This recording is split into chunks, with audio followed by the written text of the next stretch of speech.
Hello, you've reached the offices of West Point Thoroughbreds. Please leave your name and your number, and we'll get back to you as soon as we can. Okay, starting to move now. He's fourth. He's on the outside now. He's pressing it now. There's the 1, the 7, and the 6. He's on the lead. There's another horse on the inside of him. He's pulling away. He's going to win this race. Oh! Oh!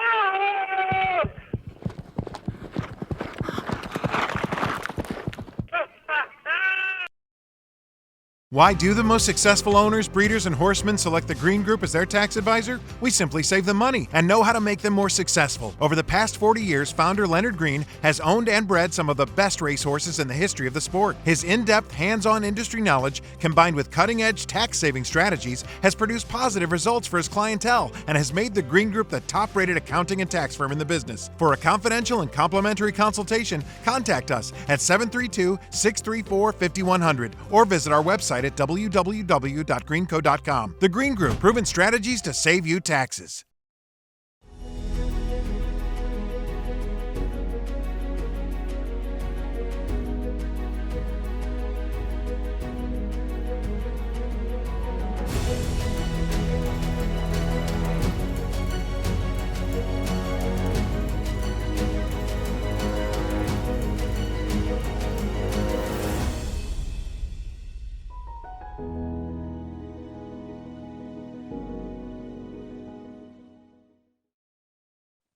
My name is Gary Falter with the Jockey Club, and I'd like to welcome all of you to today's online panel of thoroughbred owners and trainers. Now, this is the 5th panel in the 2021 series of 10 online Zoom panel, and it marks our midway point.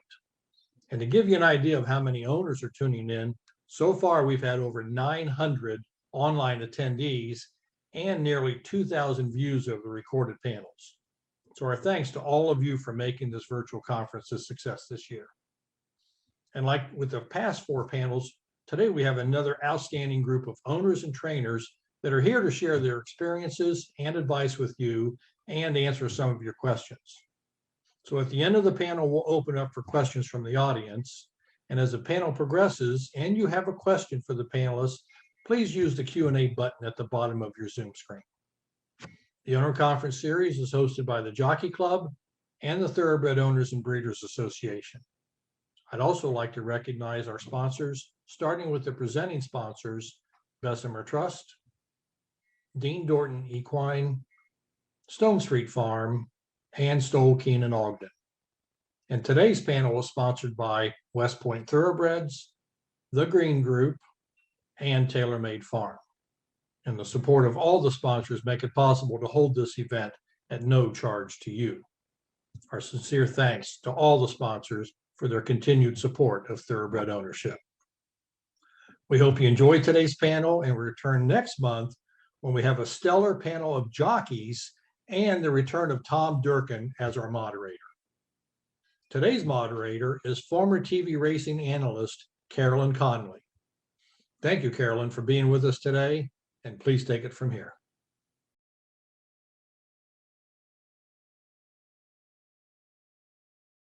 Thank you, Gary, and thank you for everyone for being here today. Tom Durkin, one of my favorites, and some big shoes to fill. But before I introduce the panel, I'll tell you a little bit more about myself. I spent 12 years hosting racing television for various networks, and I still have a podcast called Racehorses, Etc. I started out as a groom during the summers in high school.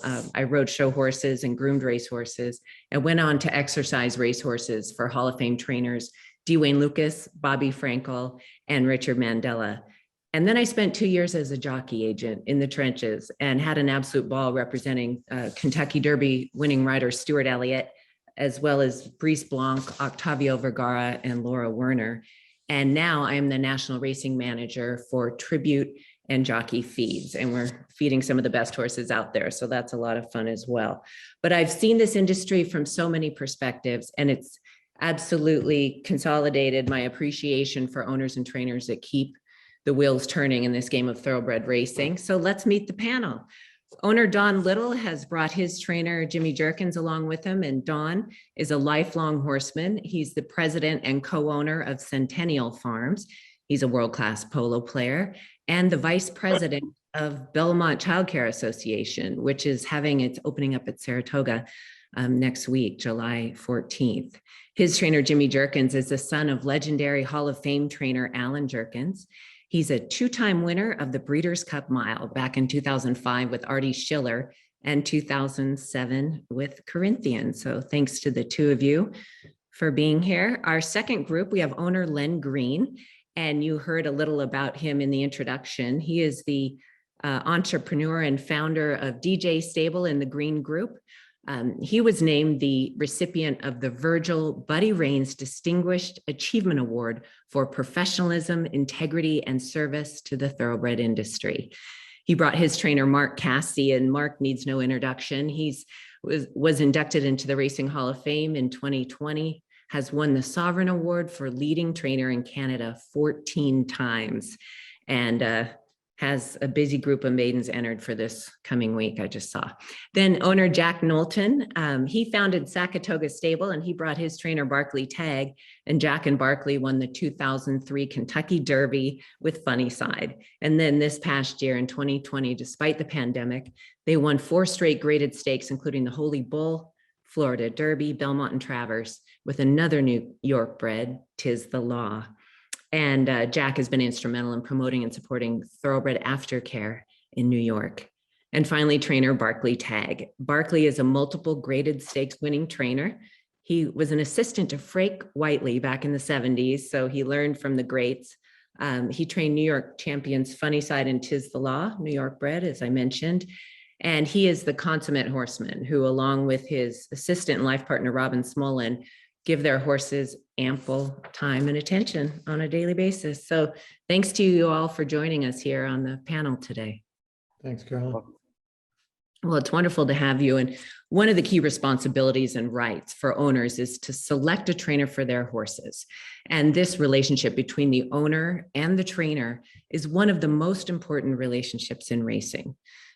An open, respectful, transparent, and reciprocal relationship goes a long way when trainers plan races for their owners' horses, and owners want feedback about their horses' health, performance, and careers. And likewise, the relationship based on poor communication can be stressful and not at all productive. So today we have these 3 successful owner-trainer partnerships that will offer some insight about maintaining a solid owner-trainer relationship. So we're going to start with owner Len Green and trainer Mark Cassey. And Len, earlier this year, you won the Tampa Bay Derby with Helium. So let's kick it right off with the stretch run of the Tampa Bay Derby. Helium from post 10 at odds of 15-1. Helium now strikes to the lead. Along the rail, that's Candyman Rocket. Racing along second. Way out on the outside, Hidden Stash is absolutely in full stride. Down to the wire, it's Hidden Stash and Rafael Bejarano. Along the rail, digging back gamely is Helium. Looks like we're down to 2. Helium repels the challenge. It's Helium in a huge effort. Turns away the challenge of Hidden Stash. Finishing third was Moonlight Strike, and fourth was Unbridled Honor. What an exciting finish, Len. That was sensational. And you only paid $55,000 for him. And then Jaywalk, who you won the Breeders' Cup Juvenile Fillies with, was a bargain as well. What's it like to win these kind of races with horses that didn't break the bank? Well, I got to tell you, the first thing is winning. Okay, it doesn't really make much difference. Okay, thank goodness the horses can't read. Okay, and they don't know how much you paid for them. The key is to have a strategy and to be working with a first-class trainer like I have with Mark. So the strategy on Helium was, let's win the Canadian Championship, but then that locked down.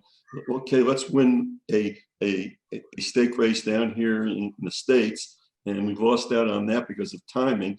So Mark says, let's throw him into the Tampa Bay Derby, which he did, and of course he won. And then we got into the. So as I said, you got to have a strategy and a lot of luck.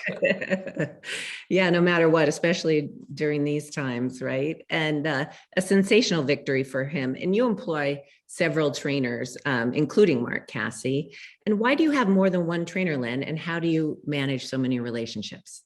Well, I think when we had 1, 2, 3, 4, 5, 10, 20, 30, okay, you can concentrate just on one trainer.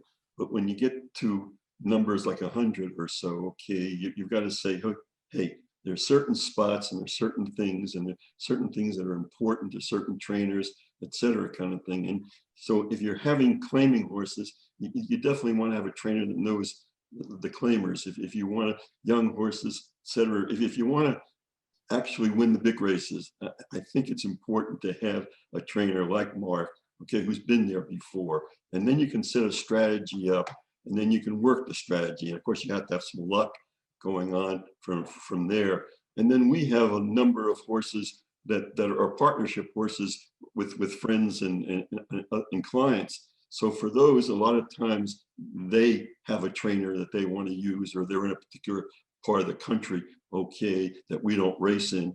Okay, so sometimes by necessity, you do have more than one, but I think one main one where you're important to them. And for those people who are starting out new, try to find a trainer that you're important to, that has the time to talk to you and that you can have a strategy with, because that's the whole game. If you can have a strategy and actually work and have input, okay, and then change it as conditions change, that's really where it's enjoyable. And conditions do change, and you sometimes have to move a horse from one trainer to another. How do you tell the trainers about that, and how do they react to the change typically? Well, I think like everything else, I run 30 different companies, okay, and I have hundreds of employees kind of thing, and I make it short and sweet. I got to tell you, okay, the game plan has changed. You no longer fit the picture. Good luck to you and move on, okay, because you're going to bounce into those people again at the track all the time because they're running horses, you're running horses. I think the key is, and I think this is the key for relationship no matter what, make sure you pay your bills, okay, so you can leave, okay, and leave on a good relationship, because you never know what happens along the line, okay, Carolyn? Absolutely. And that keeps the trainers in business, which without the money to pay the feed man can have a trickle down effect. Amen. So I certainly know about that. What are the things about Mark that you like as a trainer, and maybe other trainers, some of the things you don't prefer? Well, this is really interesting. It goes in two steps also, okay? When I started out, okay, I wanted to be the key person that made key decisions. I started off by going the first day to the track at 4 o'clock because I wanted to shovel shit. I wanted to hot walk the horse. Okay, I wanted to know every aspect of it, and I wanted to know how a trainer picked the jockey. I wanted to know what races they were picking out, et cetera, kind of thing. Now, when we start getting a little bit bigger, okay, then you can't do that anymore. So I'm fortunate. I have a son, John, okay, who now has taken over as manager. And he and Mark, okay, are working out the details, the strategy, okay, the discussions all the time. And it changes. Carolyn, if you have something in cement, if you bought a horse for 100,000 and you think it should run in stake races and allowance, and it can't be a donkey, you got to be able to be realistic about the thing. And the great thing about Mark is he's very realistic. Okay, he runs them where they want to go. I mean, these guys bought a horse in the last book, the 8th book in September. Okay, they bought a horse for $8,000 out of a Hunter's Bay, who I never heard of before. But he happened to be an Ontario bred. And then they took him up to Canada at the Woodbine, and he just won $100,000 race.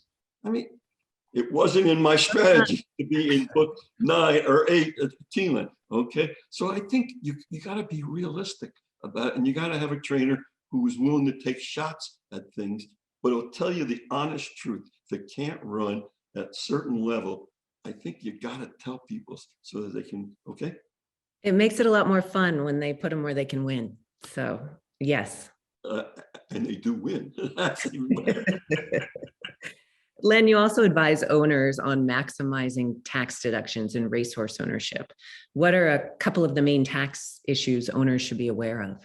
Well, again, most accountants, okay, if they handle 1 or 2 or 3 people in the horse business, that's something. We hand over 400 people in the horse business. So we really concentrate. We read every case, etc., kind of thing.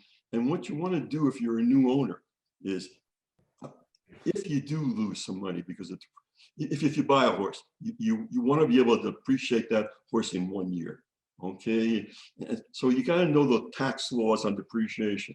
Also, you got to be active, and most don't know whether they're active or not. There's certain tests. So but if you're active and you lose money, you can deduct that against all your other income. So the government, in essence, is helping you be in the business. There's so many benefits from a tax point of view that you can use. You just got to have somebody who knows those rules.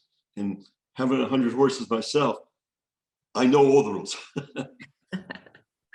What a big asset to owners, that's for sure. Keeping it fun and profitable. Mark, you train for Len and you have many prominent owners. Does that pose a challenge in and of itself?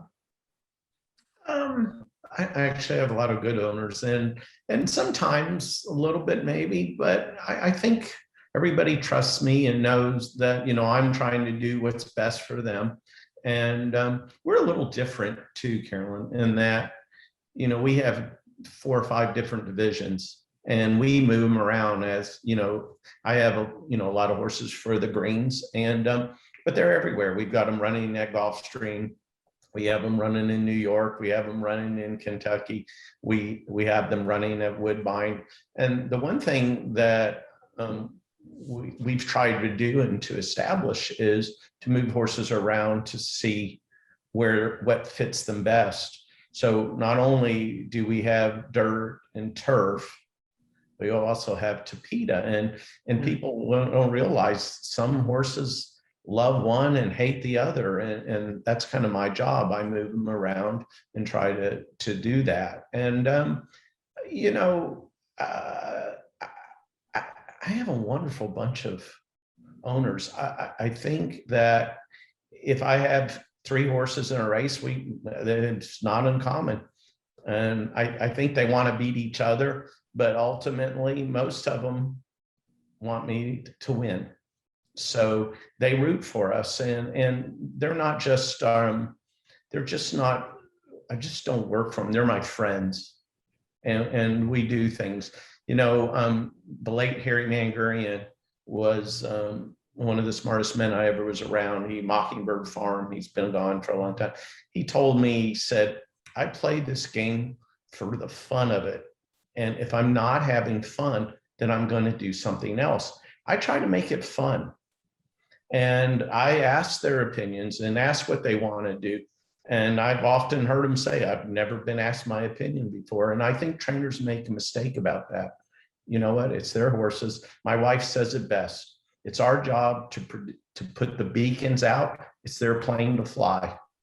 And we try to do that. And it's worked very well for us. Guidance. I like that. That's very good. Mark, how do you communicate with Len's racing manager, John Green, about their horses? How often do you communicate with him?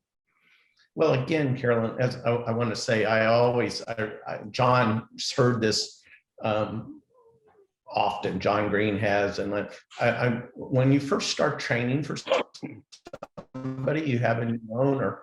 It's like dating somebody. Like I said to John, I said, I don't know whether you like to hug, hold hands, or kiss. And these are the things you have to figure out as you go, how you want to communicate. Now, John and I, we talk probably 3 or 4 times a day about different things. Now, you have to remember, we have a lot of, it's like air traffic control. We're moving things around and making decisions. And there's a lot, as Len alluded to earlier, there's a lot of, you call a lot of audibles at the line. And so that's important. Some owners we text, some owners email me, some owners call, and then there are some owners like Mr. Oxley that we fax. I fax back and forth. I had to about 7 or 8 years ago, I said to him, I said, I have to have a better way to get a hold of you. So I bought him a cell phone, and after a little while he said, hey, I like this thing. It works pretty good. So you know, everybody's different, but yeah, John and I communicate quite often. And actually, Len and Lois, his wife, we'll talk usually 2 or 3 times a week as well, whether we win or lose. I make it, it's always nice to talk when you win, but I think it's important to talk sometimes when you lose. Yes, communication. Do you help them select the horses they buy at the sale? And what's that process like if you do? Well, that's changed. You know, I've really only been training for the greens now, I want to say a couple of years, really. I helped find Helium. Helium was a horse that John gave me a group of horses, and he said, kind of go over these horses and tell me which one you like. And Helium was one, and that's how we got it. And yeah, we pretty well work as a team now. We've got a lot of young horses. We have a lot of 2-year-olds. You're starting to see them run, and I bought most of them. And you know, we have a big training center in Ocala, and it's our Fair Hill. It's where everybody gets ready, and I spend a lot of time there. And we get our young horses ready, and then from there we decide where they fit best. Is it New York? Is it Woodbine, Florida? And we move around that way. So yes, I do help them with the selection. Many horses need a break at some time, Mark, at some point in a year of racing. Do trainers generally make the decision to give a horse time off, or are you asking owners for their input in that situation as well? I always ask their input in most situations. Now you have Mrs. Weber, Live Oak. She keeps me informed how long they've been at the racetrack, and she wants them to have a break, and we'll go back and forth over that. But for the most part, I like giving horses break myself. So it's not, you know, it's something I like doing. And you got to have owners that'll let you do it. You have to remember so much, you know, depends on the owner, and telling them, you know, I often put it out there. Mr. Green will tell you, I'll say, this one can't run. And you just have to accept it. And some people can take it and some can't. It's like, what was it, Officer and a Gentleman? You want the truth. Sometimes, you know, people can't handle the truth, but I have a great group of owners, and I'm a fortunate guy. Well, you two have created such a dynamic and fun partnership. And we're going to switch gears now and move over to Jack Knowlton and trainer Barkley Tagg. And we'll start with you, Jack. In 2003, you won the Kentucky Derby with Funny Side. And last year, you had the favorite for the Derby in Tis the Law. Describe these two horses in terms of their similarities and differences, and also the experience leading up to the Derby in these two different times. How was that similar or different? Well, Funny Side came in under the radar screen. He was a New York bred. He was a gelding. No New York bred had ever won the Kentucky Derby. No gelding had won since 1929. So nobody expected much. And, you know, he went off at 12-1, didn't get a lot of respect by the handicappers. We really kind of snuck up on everybody. Tis the Law obviously was very different.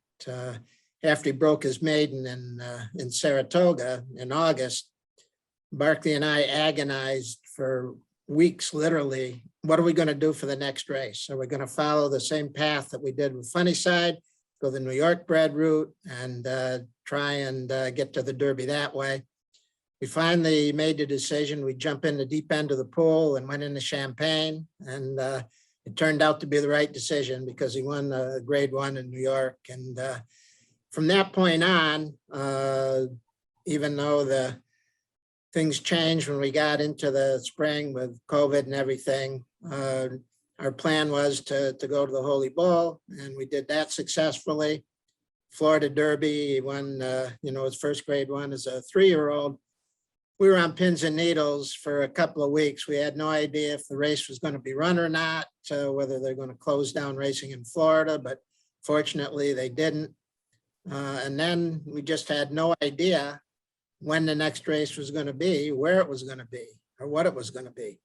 So Barkley had a huge challenge to try and keep him ready for the next race, whenever it was going to be. They announced the Kentucky Derby wasn't going to be until September, but we still had, the Preakness and the Belmont, and when were they going to happen?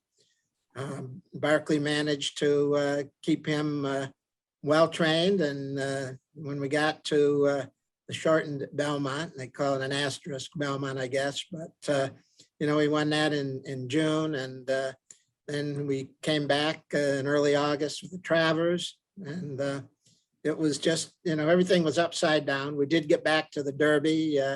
Unfortunately, we ran second, but he had a fabulous year, and we had an awful lot of fun, despite the year that we were in like no other. And I've heard it said, Wynn might have put Barkley in the realm of a nomination for the Hall of Fame. So I'd like to see that happen sooner than later, because I think it's well deserved. But Jack, back in 2003, you rented a school bus to bring your partners and friends to the Derby. With all the changes in the Derby in September, did you do that again? 2 buses we needed for social distancing with 63 people we took to the Derby. That's magnificent. An owner every other seat, I would imagine. Absolutely. So Jack, Barkley was with you in 2003 as a trainer of Funny Side, and then 13 years later with 'Tis the Law. How have you been able to maintain such a long and productive relationship with Barkley? Well, I think first and foremost, and it was mentioned by our earlier panelists, communication is a key.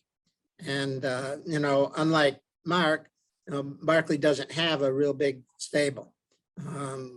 We have not been, that big a part of Barkley's stable historically, but, with the good fortune we had with 'Tis the Law last year, we now have, a bigger part of his stable than we've ever had, but it doesn't really change anything. Even there, admittedly, there were some lean years. We always kept in communication. Barkley and Robin have always been our bloodstock advisors. Barkley historically was pretty skeptical about my strategy of buying just New York breds, but Funny Side changed that a bit, and thanks to Barkley for finding him. And then, we've had, some other nice horses, a couple that probably would have been stakes horses, but injuries intervened as is common in this game, and that just didn't work out. But, I speak with Barkley and Robin, one or both, virtually every day. Some days it's every other day, but they're always available. And I make a phone call and, always, within a few minutes or within the hour, if it's during training session, they get back to me and we have a good opportunity to, talk about, what's going on, how the horses are doing, are there any, health or physical issues that are there? Are there any recommendations he makes to, change something we're doing, change the surface, change the distance, any of those kinds of things. I think the philosophy that they have where the horse is first and everything revolves around the horse. He and Robin are both very, very hands-on. They take 1 week of vacation a year. That's all. They're at the barn early in the morning. They're there in the afternoon grazing, and Barkley's there checking their legs in the evening. They just get, the best of care. So, I think that that is what has, held our relationship together. And fortunately, I think part of the success is I don't try to interfere with Barkley and Robin with their expertise. I will, when there are things that I want to say and decisions to be made, I'll have my input. But I think that it's pretty smooth water because of the way we handle that. So you've described many of the reasons why you like Barkley as a trainer. What might discourage you from selecting another trainer in a different circumstance? What are some of the qualities that you would avoid? Well, I think, one of the things, we read about it, unfortunately, too often that there are, trainers that don't play by the rules with drugs. That would be an absolute no-no to me. Also, the importance of aftercare. Barkley and Robin, if we have a horse that there's some reason that they need to be retired from the track. They're right up front and they are very, very conservative about that. We make the decision. We work with, the track, the New York Thoroughbred Horsemen's Association to get them into the right place in aftercare. So I think that is one of the major things that with us. And also, if for some reason we saw some change where the horses didn't look the way they have always looked with Barkley tag, that could raise some kind of questions as well. Well, you two have done right by the horses for many years now. And Barkley, it's your turn. You've been around Jack for all these years. How did he handle the road to the Derby this past year in 2020 as compared to 2003? Well, they're completely different years. And Jack's a wonderful guy. I'm not just saying that because he's right there, but you couldn't have a better person to train for than Jack. He's just great. He's been with me a long time now. We hit it off right at the very beginning, and it's been very, very nice. This time, Jack didn't have the quality he liked to have, and he was very good about selecting people and getting the people he could to these big races and things like that. And I wouldn't have wanted that job, but he did there because he did a great job there. But I thought he handled it all well. I mean, we had a pretty nice horse, and we were pretty confident in him, and I thought he couldn't have done any better. It was just a bad time, but it was kind of nice for us in a way too, because it was quiet and orderly, and there wasn't a big crowd when you have a young, nervous horse and you're trying to run him in the biggest races in the country, and that was a little tough in the first Derby, but this one was a lot easier. But anyway, Jack shows everybody a good time. He surrounds himself with the nicest people. Every owner he's ever had, or every partner he's ever had, they're just nice people. They send Robin and I notes and cookies and things like that. And they're just really, really nice people. It makes the whole job so much more pleasant. Well, it's really fun to visit your stable and to be around the barn. And you and Robin Smullen are both so hands-on as Jack described. Describe Robin's role as assistant trainer. Robin can do everything well. She's a superior rider. She's got a superior mind. She's got a superior horse mind. She was practically born on a horse. I can't say enough about it. She's a tremendous rider, sees things, remembers things. You just couldn't have anybody better to do it with. I could go on all night just saying all the good things, but it's all good. She just doesn't miss a trick, and she's very, very good. I mean, we've had a couple of horses that were just terrible horses, and she'd get on them and straighten them right out and do anything you could do with them. I mean, she's absolutely fearless, and I don't know what I'd do without her. I think you won with one of those horses recently at Belmont too, if my memory serves me correctly. But similar question to what we asked Mark Cassie. Do you help Saratoga Stables select the New York breds at the sales? And if so, what is it about buying these New York breds? Well, Jack wants New York breds, so that limits the sale thing a little bit. But we go around, we look at every horse, and we look at everyone that has a pedigree that we think would suit us. I kind of look at pedigrees hoping that I can move on, even though they're New York breds. It's wonderful if you don't have to stick right there, if you can have a horse like Funny Side and go overboard a little bit with. But Jack's just a great guy to train for. He comes around with us when we're at Saratoga and some of the other sales, and we all do it together. Other times I might go to sale by myself, or Robin's with me most of the time anyway. So it all works out pretty well, I think.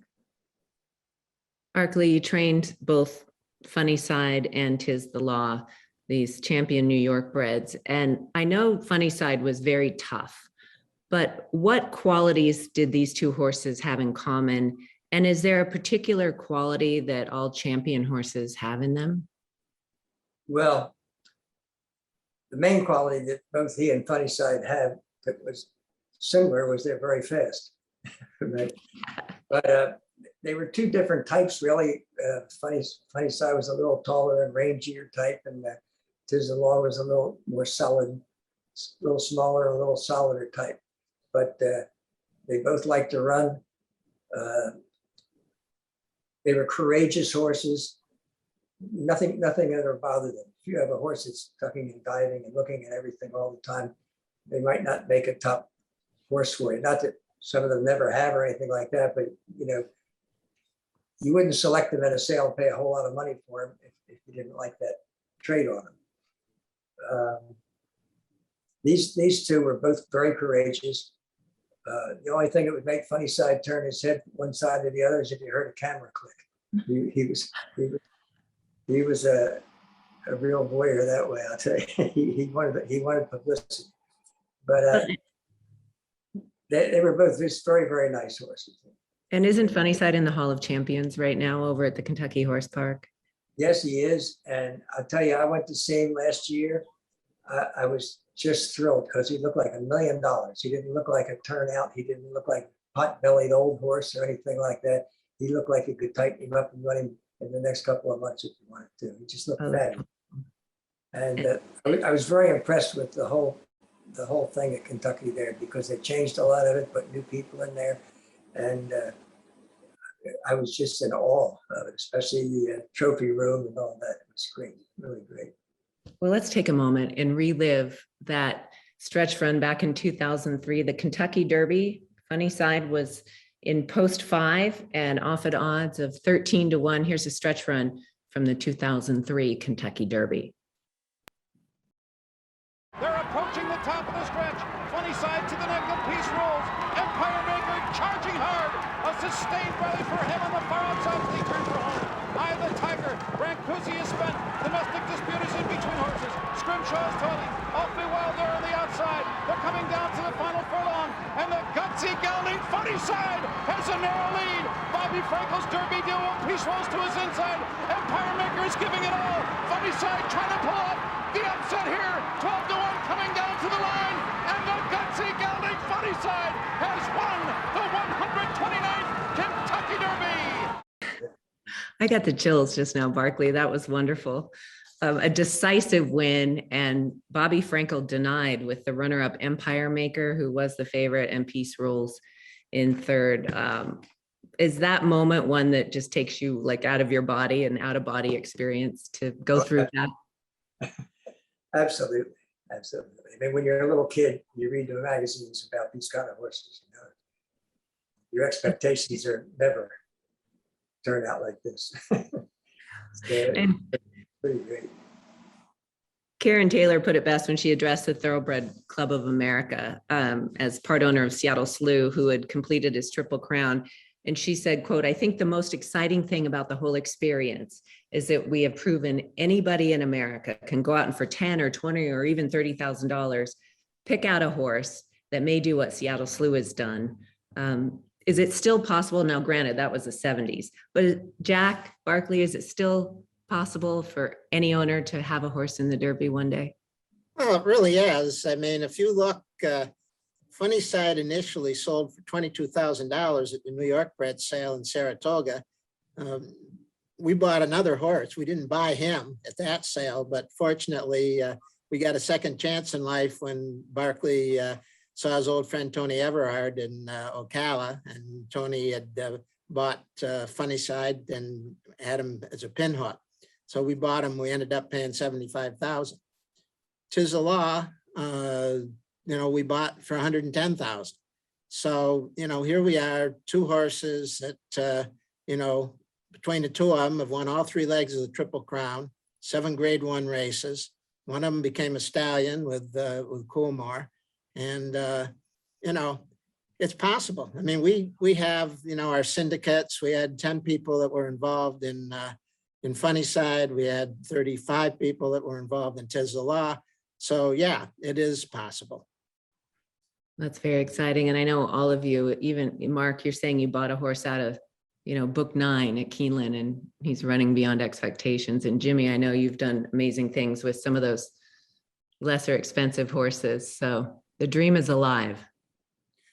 That's the great thing about thoroughbred racing. It's the only, what I'll call major league sport where the common man who doesn't have millions of dollars can be an owner of really a champion.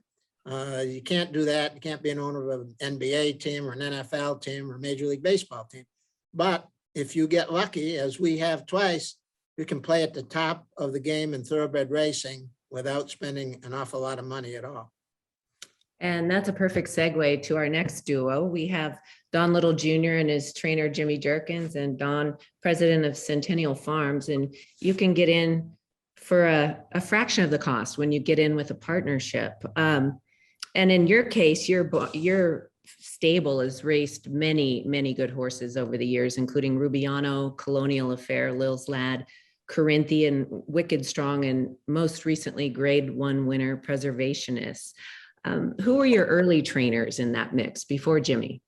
Well, the one thing, Carolyn, being a horse person from a young age, it was sort of a, who are we going to select? Who are the best horsemen? That sort of connection. And with my father's and my interest in level of interest in polo, we sort of went that route first. And similarly, polo has a lot of connections in racing, which I can get in further. But our first trainer, of course, was Jimmy's dad, Alan. I remember I played against him one time, and he was a big man and a very defensive player, and very determined and very hands-on. And we knew that would be a great way to start with a friend and a colleague in a sport that we loved, and we knew that he was great at. That's wonderful. And you also had Virginia breds in those early years. Well, yeah, I mean, it wasn't really intended to be that way. It just happened to turn out that way. Our farm is in Middleburg, Virginia. Since we started in '82, we're fortunate enough that there's a Virginia residency program again, which I can discuss later. But both our first two big winners that went on to stud, Rubiano and Colonial Affair, were Virginia breds. And it wasn't an intention, but it just happened to work out that way. Well, that's fun. And most of your great horses are colts that go on to stallion careers. Does Jimmy have a knack for training the colts? Jimmy has a knack for training anything, in my opinion. He's trained all our great horses, the great fillies, Zaftig. He's had Holy Elena. He's had turf horse Artie Schiller, wins the Breeders' Cup Mile. So you can just go through the whole realm of, he can train anything and get anything that, out of a horse within reason that to his maximum potential. And, it just happens that we buy colts. We used to, in the old days, buy fillies when we first started. And when the tax laws changed in '86, and Mr. Green will understand this, that trying to find owners and limited partnerships was no longer a fashionable thing, that kind of changed the outlook. And so we changed our focus from limited partnerships and fillies to general partnerships and colts. And because we were trying to get people involved, and we went to horse people and said, what's everybody's first question? Well, I want to win the Derby. In order to do that, typically you have to have colts. And we put a colt partnership in the new format together, and lo and behold, the first colt partnership we did had Colonial Affair in it, and we kind of decided to stick with it. Made history with Julie Crone in the Belmont. Yeah, it was great. As a little girl or a younger girl, I will never forget that. That was extraordinary. And what a massive horse he was. Yeah, it was good. We had our 25th reunion or anniversary here in New York before the Belmont 3 years ago. And she's as spunky today as she was in '93, I will say that. Oh, yes. No loss of enthusiasm. Well, that's fun. How important is communication, Don, between you and Jimmy? And how often do you two communicate? Again, because of our relationship and how long we've known each other, and being a real background person, the old saying, no news is good news. When I get a call, to be honest with you, when I get a call from Jimmy Jerkins on a Saturday or Sunday afternoon, unexpectedly, you kind of have to, you're tentative to answer because you don't know if it's good news or not. But we talk either over the phone or via text, 2-3 times a week. I don't like to interfere with Jimmy's job. I mean, it's like having somebody looking over your shoulder if you're in an office. I don't believe in that. You go through the process of your due diligence, selecting a trainer, like deciding which college you're going to, attend to, and let those people that are in that organization or run that business, because that's what they're good at. And to second guess their judgment and expertise, let the sleeping dogs lie and let them do their job, and, don't be invasive, if you will. But we've had a great relationship for many, many years, as you can see from our record together. And, and then I have the job after that to relay that on to partners as needed.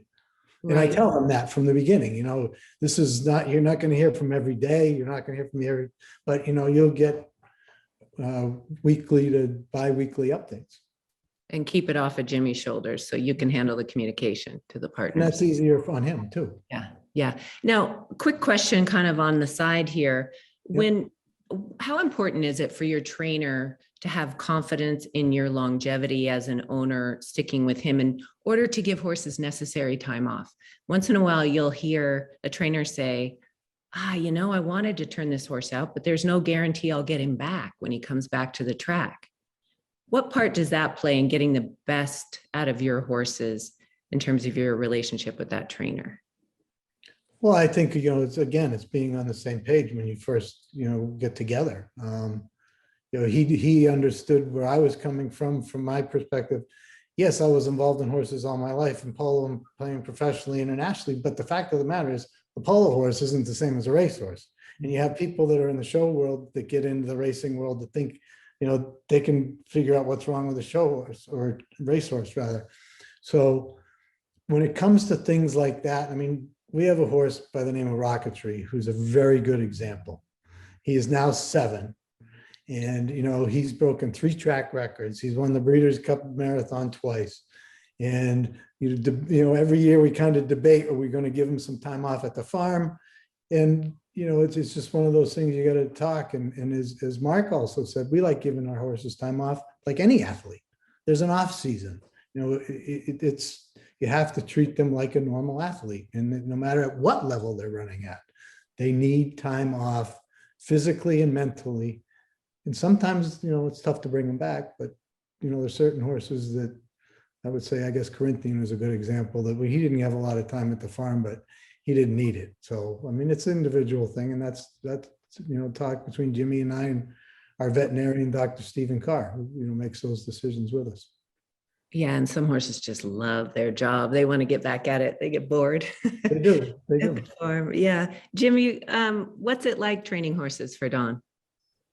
It's been a pleasure. I have to say, overall, we've had like I said, like he said, our family knew each other through polo. I played myself too.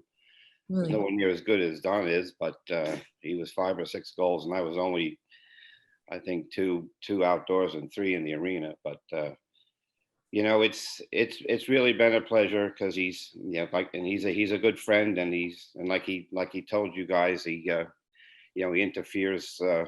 I almost kind of wish he'd interfere a little more because I'm used to having owners in the past that went to the other extreme. So it's kind of I really don't mind when somebody that's really knowledgeable interferes and has any input. I have absolutely no problem with that. But I really appreciate how he's basically, like he said, left me alone and let me do my job. And does he send you the odd filly to train? Not yet, but we have a unified filly that's going to come up, so she'll be the first one. I think. God, I can't remember. Don, do we have a filly together? I can't remember. No. The answer to that is no. Your dad did, but not you. Yeah, and it's exciting because we had unified, and he was a very good horse for us, and he's looking like he's coming off to a decent start as a stallion. Kenny McPeak had a nice filly that won the debutante, and we're really excited about him, and we're excited about this filly we have. So Jimmy, you're training for a racing syndicate, Centennial Farms, obviously a lot of owners. Don mentioned he kind of filters some of the communication. How does that help you? Well, it helps me a lot. I mean, I just about see the partners in Saratoga or Florida, and in the paddock when the horses are running here at Belmont. You know, they're a great bunch of people, and you know, the only thing I would say, it kind of takes away, and when the partnership kind of takes away, you're not quite as spontaneous with your decisions with the horses as you might be, because you want to, you know, if I told Don one thing where we were running, and then you know, you don't want to change your mind in midstream and upset the apple cart, because people make plans and stuff like that. So we try to work it out where try to run where we planned on running, but it hasn't been a problem if I wanted to change my mind, and Don is very good at, you know, making that happen. He says, "No, don't worry about it. I can explain it to everybody." So, you know, he's been really terrific that way. That's a big responsibility, Don, when people are making travel plans and all the rest. So I understand where you're. It's like trying to plan on the weather too. I mean, it's difficult because it's, you know, horses will always fool you and you just never know. And that's part of, you know, I'm sure Jack's going through the same thing because he has a partnership group too. It's all about education and, you know, getting these people up to speed on how everything works. And, you know, again, they are athletes, and athletes get injured, or, you know, the weather surface change, the track surface changes, and they're just not able to compete at that level. And, you know, it's just, you got to be flexible. That's where the refundable airfare tickets come in. But let's go back to one of those successful days. And it was the Grade 1 Woodward Stakes at Saratoga back on August 31st of 2019. Preservationist comes away the winner, and he was off at odds of 3-1. This was a roughly run stretch. Let's take a look at the 2019 Woodward. Preservationist is in behind a wall of horses, needs a way to get through. Yoshida begins to roll, but he's got 4.5 lengths to make up, and they're into the stretch. Bal Harbor takes the lead. Tom's d'Etat comes after him. Mr. Buff is given way. Preservationist comes to an opening between horses. Mongolian Groom is in tight. Yoshida's closing on the far outside. Bal Harbor, Preservationist, Tom's d'Etat, Yoshida coming. A dramatic finish in the Woodward that will go to Preservationist, defeating Bal Harbor, and then it was Yoshida and Tom's d'Etat. Jimmy, Preservationist is a huge horse, and that was a little hole to move through. Did you think he could do it? Yeah, you know, if I thought if Junior could have, you know, which he did, he got him in the left hand and was able to switch his lead and get out from behind that horse. I was pretty confident once he did, he would power home, which he did. Don, how fun was that win for Centennial Farms? Yeah, it was one of the highlights just because the way it was run. I mean, he, like you said, went through such a small hole. But I'll tell you, you know, from the day we bought him, the talent that this horse displayed was second to none, in my opinion. You know, we've had a lot of good horses, but just the overall individual talent, this horse, you know, we knew he had the Grade 1 in him, and it was really exciting. And do you have Jimmy, Don, help you select horses at the sales? No, we've had a you know, purchasing team, if you will, with a veterinarian, Dr. Stephen Carr, and Paula Parsons, who runs our farm in Middleburg, Virginia. They go ahead of me and start putting a list together, you know, sort of a working list, and then I'll go look at that working list. And then the three of us will come together and, you know, go off of that list and go from there. And, but we've never had a trainer involved in it, and we kind of like what we've done in the past. So we kind of stick to it, and it's worked so far. Yeah, take some of the pressure off too, right, Jimmy? Yeah. Picking them out. Well, this is a question for all three owners. So Don, Len, and Jack. Often it takes many years to find that perfect trainer that works well with any particular owner. What do you think an owner should look for in a trainer? We'll start with you, Jack. Well, you know, I think for me, I want to see a good reputation. I want, when you talk to people that are in the game, that horsemanship is a key element. I look for somebody that, doesn't have, such a big stable that you're going to be lost. I mean, and that's, the thing with Barkley being hands-on. I'm able to, have all the communication I want with him. So I think that's important. And also, somebody that really treats the horses as, really being the most important thing, their health, their welfare. And when it's time for them to retire from the racetrack, to know that that's the right decision that's been made, and to find them a good second career and a good home. How about you, Lynn? What do you look for? Yeah, I kind of think Jack did a very nice job. The only thing I would add to that, besides wanting to be important, being honest, which is everybody just thinks that's for granted, but it really isn't. Okay. I think we have to have common goals. Okay. If I'm going to start out and I want claimers, I think I ought to have a trainer that knows claimers. If I want to start out with yearlings, then have to have somebody who knows how to bring a yearling along step by step, and we have to have the patience to be able to go with it. So I really think that you have to get in sync with your goals to have the same goals as the trainer has. If you can do that and you get lucky, the sky's the limit. That's wonderful. And Don, what do you both look for and what do you avoid? I mean, I think, one thing that hasn't been mentioned really in this call or conference at all is, this is a fun investment. I mean, people need to look at this as entertainment, even though people have been involved in the horse business.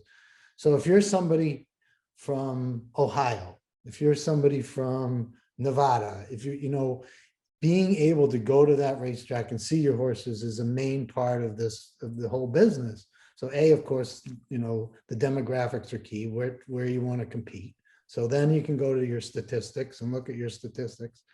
And like anybody here on this panel, you got to meet the person face to face.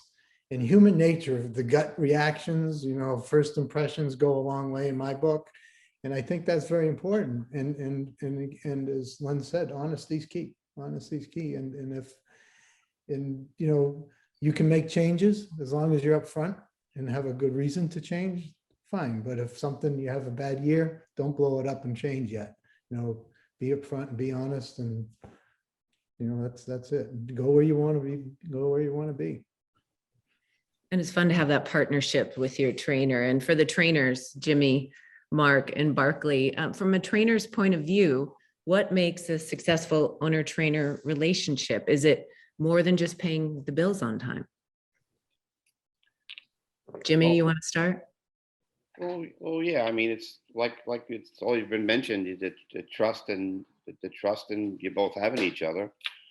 That's what the driving force is. I'd have to say, and a mutual understanding of what of what the horses need and how they're going to reach their full potential.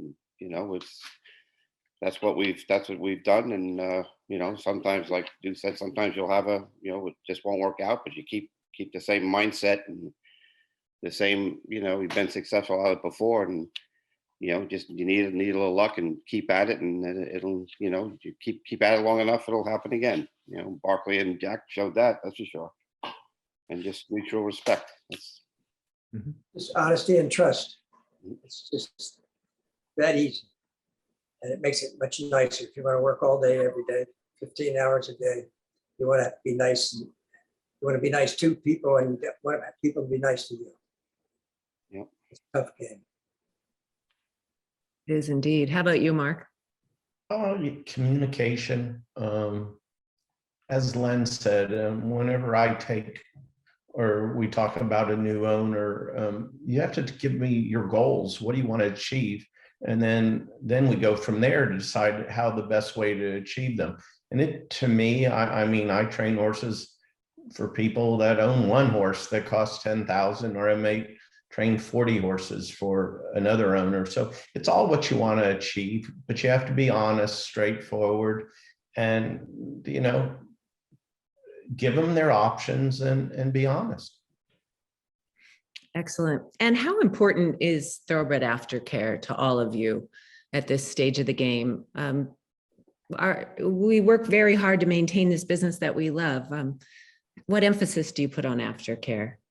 Don, how about you go first? Yeah, of course, that's number one, and it's really a forefront in our industry now. You know, the Off-Track Thoroughbred magazine happens to be thicker than the Blood Horse these days, and that's for a reason. I mean, that the span of a racehorse's career is minimal to his lifespan. So these animals, you know, they like to compete, they like to run, so you have to have that option. And fortunately, with Centennial, a lot of the partners that I have involved are involved in the polo business, polo industry, the horse show industry. So we've actually created our own internal aftercare program. And we have, I must say, at least 15 different horses, areas where owners or partners have taken horses. And we actually, so we're very conscious of that. So if we have a list now of potential owners for when we have a horse that needs to be retired. So we don't even have to go to an organization right now. We have a list of about 15 people looking for horses. Primarily polo players, or? It's a mix now, because some of them actually, 3-day event is very successful. We have 2 horses that are 3 horses now. They're on the 3-day circuit. They're doing very, very well. But the polo is also a very, very good outlet as well. That's great. Yeah, it's very important, and you know, it's and we tell people going into it that if all owners should know that that is part of your responsibility if you get in this business. Don't just get in to be owner and win big races. You got to be conscious about the end result for those horses that aren't at the top level. It's a priority. And Jack, I know you've taken that to heart with the New York Breds and the New York program up there. Tell me more about that. Yes, well, part of the whole regime with Saratoga Stable is every time we form a new partnership, we make a significant contribution to one of the old Friends organizations, the one locally here in Saratoga. But I've worked with the New York Gaming Commission on a couple of events that we had at the Fasig-Tipton Pavilion in Saratoga, bringing together a lot of people in the aftercare world and educating horsemen and kind of cross-pollinating the people. And we're also instrumental with working with the Gaming Commission in New York. And I think we're the only state, in order to get licensed, you have to attest that you've looked at about a 15-minute video on aftercare. That's on the Gaming Commission website. Excellent. Excellent. How about you, Lynn? Please tell us more about your aftercare approach. Well, a couple of things, but first, okay, going back to what Don said, it's amazing. I also teach at a place called Babson College, which is a small little school that a lot of people don't hear about, but about 50% of the students come from overseas. And a group came to me and said, we'd like to start a polo team. I said, you can't just start a polo team. He says, well, sure you can. He says, you donate some of your horses, okay, and we'll do the rest. And believe it or not, they actually ended up being Harvard and Yale in polo this past year. I know. Incredible. And Mike, I could come back to your question. The aftercare is so important, and not only with the horses, but also with the New York chaplaincy, et cetera, kind of thing. And again, not to press the tax part again, but you get a bigger tax deduction by actually giving a horse to the aftercare because it's being used in their operation than you do somewhere else. So do it from your heart, but also think about it from a tax point of view. Yeah. Excellent. I love it. Aftercare and during care. And thank you, trainers, for your excellent during care, during the racing career as well. Well, that concludes our panel discussion. And next is our Q&A section. And while we're sorting through the questions, please enjoy the following from Blood Horse, our Q&A sponsor. Blood Horse Plus, available through bloodhorse.com, provides exclusive, timely, and unmatched content to subscribers, including Fox Sports, Blood Horse branded weekly programs, a detailed stakes winners section, behind-the-scenes videos from Blood Horse staff, on-demand access to deeper horse statistics, and a $5 monthly credit to equineline.com. Upgrade to Blood Horse Plus today. Well, Gary has been sorting through the questions many of you submitted. So Gary, take it away. Okay, thanks, Carolyn, and thanks to all the panelists for your time. So let's get to some of the questions from the audience. So here's one. I'd like to hear from the owner-trainer duos about the level of conversation that you have with the veterinarians when your horses are either injured or underperforming. So does the owner participate in the conversation, or is it primarily the veterinarian and the trainer? So let's maybe have the trainers respond to that. Maybe start with Mark, if you'd like to. When you have this conversation with the veterinarians, how often do you include the owners?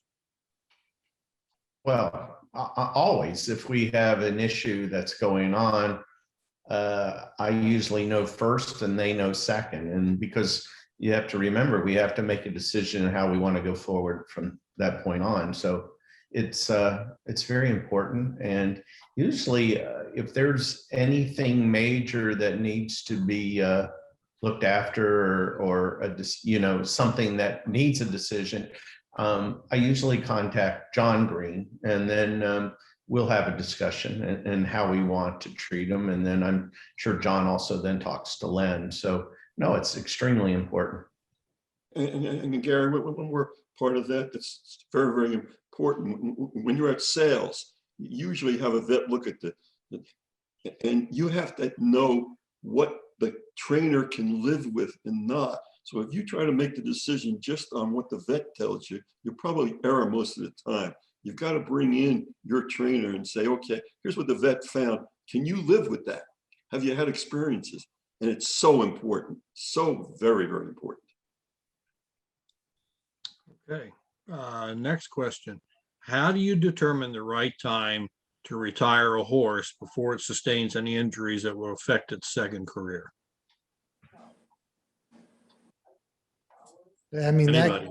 I'll take that one to start with. That comes down to the communication between the owner and the trainer. And, if there's an injury that we've experienced before, that we know horses are successful from coming back, that just means time. You gotta give the horse time to recover and from that injury.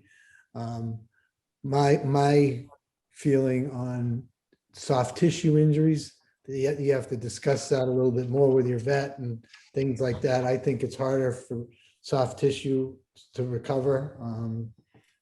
But again, it's just communication with your trainer and your vet, and you let your veterinarian talk to the trainer first, and then they'll present it. And we're fortunate enough to one of our purchasing people who runs the acquisition team, Dr. Stephen Carr. He's been with us since 1982, and he's in the barn every day, and he and I talk regularly as well.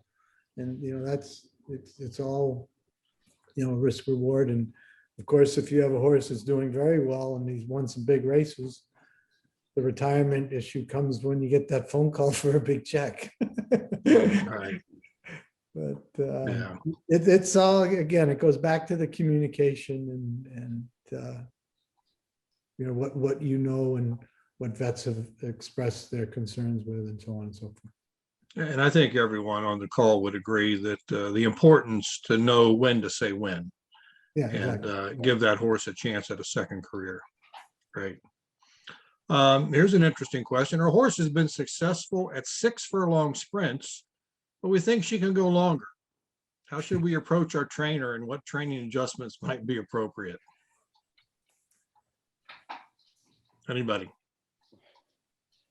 Well, you got to You got it. You mean it? You mean you're asking if the owner disagrees with if your trainer is sprinting a horse and he thinks he would go further, how the trainer should.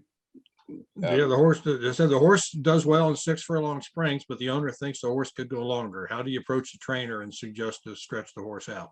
Well, hard to imagine the trainer wouldn't know before the owner would, because And it's time for a new trainer, maybe. they know his bloodlines like the owner does. He sees him train every day. He certainly, I think he would know if the horse was capable of it right from the get-go. Okay.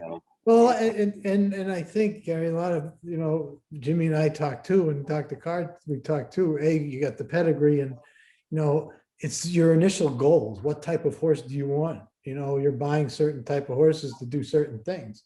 They have horses that are sprinters pedigree wise, horses that are turf horses, and that sort of thing. Of course, they can always fool you, but I think, it's the initial goal that you're putting together from the get-go. And I think as long as the trainer and owner understand that the owner, I don't know, but I wouldn't say something like that to Jimmy. I mean, ultimately, we all both know that. On the flip side, okay, you'd say, okay, if you really want to enjoy this game as an owner, you want to know more than where my box is or what race the horse is in. So that is a lot of fun in going through some of the pedigrees and seeing, what different offspring have had, and is there a preference to something. We just had a horse that had run 8 times and finished second or third, 8 times. Okay. And we went to Mark and said, Mark, we've tried short, we've tried long, we've tried turf. Is there anything left? He says, yeah, Canada. So we shipped it up to Canada and it won by a mile and a half. So you got to experiment, I think, sometime. But I would not change 3 or 4 definite short wins, okay? Unless, of course, I said, I really want that horse to win the Derby. So how about let's try it long once or something like that. Here's a question for Jack and Don. So I'm wondering how you find your investors. I've not really seen ads in magazines or mailing lists. Not many people think about investing in racehorses here. It's mostly golf. Do you go to the track and meet clients, or how do you get your clients? We, a lot of it has been, historical.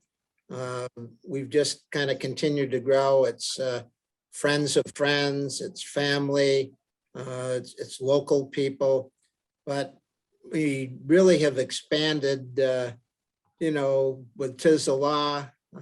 Obviously success, is a big factor, and we've attracted a lot of new owners since Tis came on the scene. But we really don't advertise. We're just, this year going to do, a couple of things that we haven't done before. Is, we're going to do a 30-second spot on the radio station that carries the races at Saratoga, for instance, to just do some things that are a little bit different. But, mainly it's word of mouth. And we've been very fortunate that, we've had a lot of success with that. Today, for example, out of the blue, I had one caller that is a local person in the Albany area that, was interested in getting involved in horse racing. And then I had another call, one of my partners down in Myrtle Beach. His neighbor used to have horses, I guess, that raced at Monmouth, and he indicated he was interested in getting back in the game. So that's kind of the way it works. Yeah, I'd agree with Jack on that. Again, we don't do a lot of advertising. I think it's word of mouth, reputation. I will say that being back to the polo, I did do a lot of marketing in that area this winter, and it has been very successful. It's again, we have a very finite market, very finite, and it's not something that you could go try to sell insurance and say, well, it's not Geico or Auto Trader, different types of insurance companies. This is something that people want to do. And I think people that want to get in it are smart individuals that'll look and do their own due diligence. So, but you just got to be present. And that's the biggest thing, go to the events, do things like this. I think we should emphasize, and Len will agree with this, that there should be more emphasis on the tax benefits because it could be a major factor in getting new people. But again, it's a finite market, and we all just have to be present and wave the racing flag and improve the image of this business. Okay. Here's an interesting question for the trainers. Under what circumstances would cause you to fire an owner other than non-payment? I don't know. It would take a lot. You don't want to lose an owner, but I don't know. You gotta really have a strong skin to be a trainer nowadays. There might be a horse that'll, get the trainers a little more tolerant of that person, and he'll have the horse and try something different and make you look bad. But I've been lucky enough where I've had difficult owners in the past, but never anybody that I would really say that I've ever felt I had the right to fire, to be honest with you. So that's just me. I remember having a few conversations with your dad, Jimmy. He told me some stories I'm not going to talk about now, but they were fun. He always entertained me. For me, I have fired a few owners over the years, and most of the time it's about them doing things or wanting to do things that I don't believe in or I thought was possibly put their horse in danger. So that would be my biggest deal. Yeah, I was fortunate enough never to have anybody like that. Yeah, but that's really I really, as long as their horse can compete and makes sense for them, I'm good with it. It's just when they want to do things that isn't right for the horse, I'm not going to do it. Yeah. I feel the same. Go ahead, Barkley. Yeah. But the main thing that bothers me is somebody that won't pay. And you never know that sometimes. I mean, usually you're carrying a horse for 60 days before you get your first dollar out of a person, and you don't like to change those kind of rules. That's the way it's always been, things like that. You're not going to get people to pay in advance. But if somebody just doesn't want to pay because you got disgruntled with the last couple of months or something like that, I mean, that just kills you. It's a lot of money. It's a lot of people that put a lot of work into the horse and all that, and they expect you to give them the horse and they don't have to pay. It's a terrible, terrible thing. And fortunately, it doesn't happen too often, but when it does, it's a blow. And it's just not right. I mean, I always feel like, what if they had the horse in their backyard? Were they going to let him starve because they didn't feel like paying for any feed that time or something like that? You hate to get mad at people like that, things like that, but you hit one every now and then, and you just have to do it. Okay. Hey, Carolyn, we've got a few more questions we can run through. Here's one for maybe the owners. Generally speaking, which decisions are up to the trainer and which are made jointly between the trainer and the owner? Well, I'll take a crack at that. I mean, we'll have conversations, about jockey. Certain horses, seem to fit better with certain jockeys, and you can't always get, the jockey that you want. So we'll have a discussion, here's 2 or 3 jockeys that, could be available, and they'll ask my opinion. So that's one thing. And on occasion, we'll talk about, what races. A lot of times it's pretty self-evident what race you want to point for, but then there are some times where, maybe you need to drop a horse, and we'll have that conversation to go into a claiming race, which particularly in a partnership is kind of a big deal because people get, you know, attached to a horse and say, oh my goodness, we're going to put in a claiming race, maybe we won't own them any longer and all that. And then the big decision about whether to geld the horse or not, that's always a trainer owner discussion. I have one, Carolyn, that you'd appreciate. Okay, when we were running at Monmouth Park, okay, and I went to the trainer and I said, this young lady who comes by, okay, and brings candy and talks to people, Julie Crone, let's put her on a horse. I don't ride female riders. I said, well, geez, I know another trainer that will. And so we were one of the first ones that actually rode Julie Crone, and she was great. Yeah. Well done. Okay.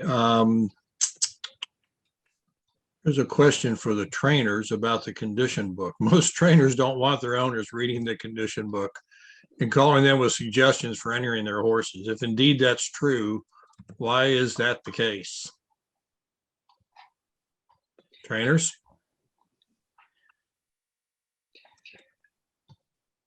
Is that true? That's not true. They can have a condition book. It doesn't bother me, actually. Yeah, so. Well, it depends on if they're vehement about having to run a particular spot, and you could agree or disagree, but if they're going to overrule you, that's, you can't, and it's not the right thing deep in your heart. It's not the right thing. You're with the horse every day, and they're not, and you can, what you're seeing, and for him to overrule you or trainer on that, trainer needs to run and win more than anybody. Why wouldn't he want to run if he thought that was the thing to do? He certainly would have been the first one to think of it. So, Okay. Gary, also, I think that new owners, okay, were very successful in their own businesses, okay, might naturally think they can pick up a condition book and read it properly. Right. And you can't. I remember again going way back. Okay, I said, this is a perfect spot for this horse, and the trainer very gently said, yeah, but it happens to be for geldings. Okay, and your horse is a filly. So it's just those kinds of stick to what you know. Well, and you can go a step further, because sometimes, especially not so much for you established trainers, but for younger trainers trying to get started, they get hustled into races by the racing office, and they need to fill those races. So they're pressuring these young trainers to run and saying, you're not going to get stalls unless you run. What kind of pressure does that put on the owner, Len, when that's happening?